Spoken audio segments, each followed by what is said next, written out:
Some netizens in the comment section claimed that Indians stated China resumed rare earth supplies. I didn't even search for news and replied that it was a rumor. Indians may not be aware of the reasons for China's rare earth export controls on India and the deeper reasons involved. For rigor, I searched related news and had different AI systems search as well.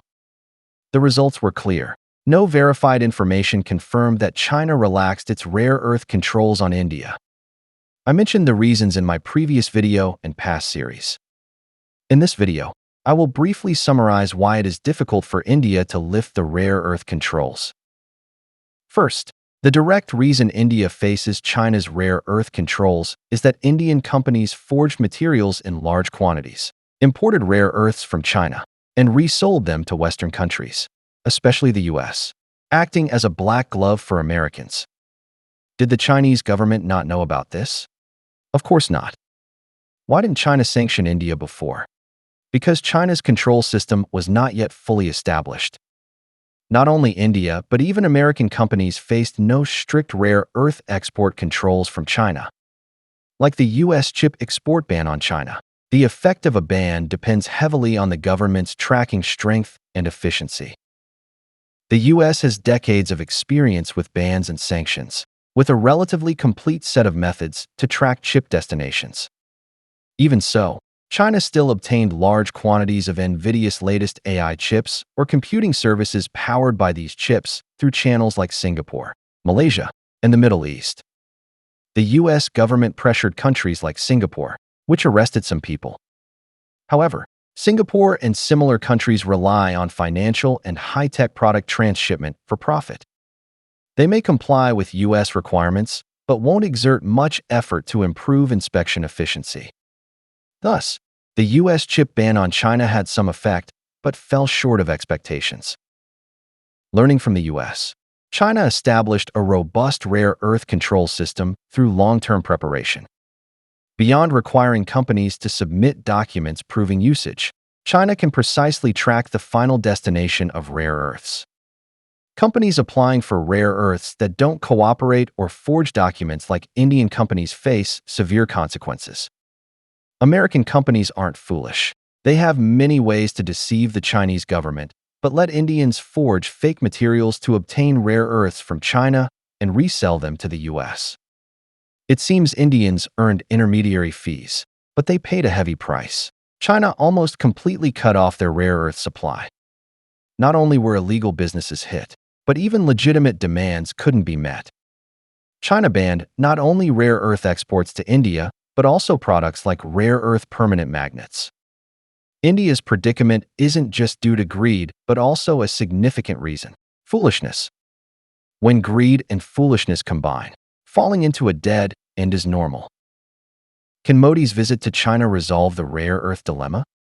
It may address part of it, but China's rare earth embargo on India is based on legitimate grounds, with sufficient evidence proving Indian companies violated rules.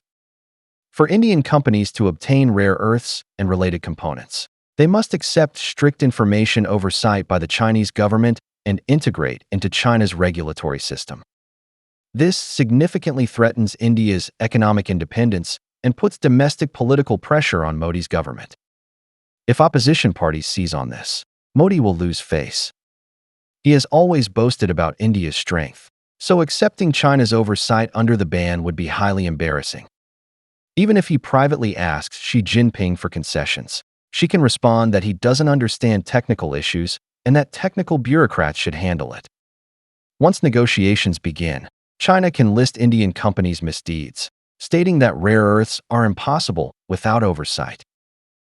Of course, Modi could make significant concessions on core sensitive issues, like the Arunachal Pradesh issue or the Dalai Lama issue.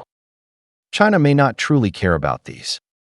If China's goal is to suppress India, it will stick to a long-term strategy until India collapses. I'm not a Chinese national leader, so I can't predict in detail, but Modi must offer sufficient interest chips to exchange for rare earths and related components. Indians should note that Trump isn't foolish and watches Modi's every move. If Modi first appeases Xi Jinping, Trump will be furious. He is competing with Xi to be the top leader. If Modi yields to China first, the US sanctions he faces will exceed his imagination. But if he doesn't yield, she will think Modi lacks sincerity and won't bother with him, making rare earths unthinkable. Honestly, after Modi's repeated provocations, the Chinese government is fully prepared to abandon India, with all strategies aimed at suppressing India. Chinese people didn't expect Trump to humiliate India so much, treating a guard dog without food and even beating it with a stick. This exceeded China's expectations, so China hasn't prepared a script for reconciliation with India. Thus, after Modi's visit, how he faces Trump is key. The US controls India's future. Without the US market, India's economy will undoubtedly collapse. China could save India, but needs to wait for the US to act first. Yet Americans aren't foolish. They're waiting for China to make an offer first. Perhaps in the hesitation of both China and the US, India will face a tragic period, beaten by both powers simultaneously. This is the diplomatic achievement of Bharat's High Priest Modi after 11 years in power. India has become a stray dog, beaten at any time during its wandering. To this, I can only say, Jai Hind.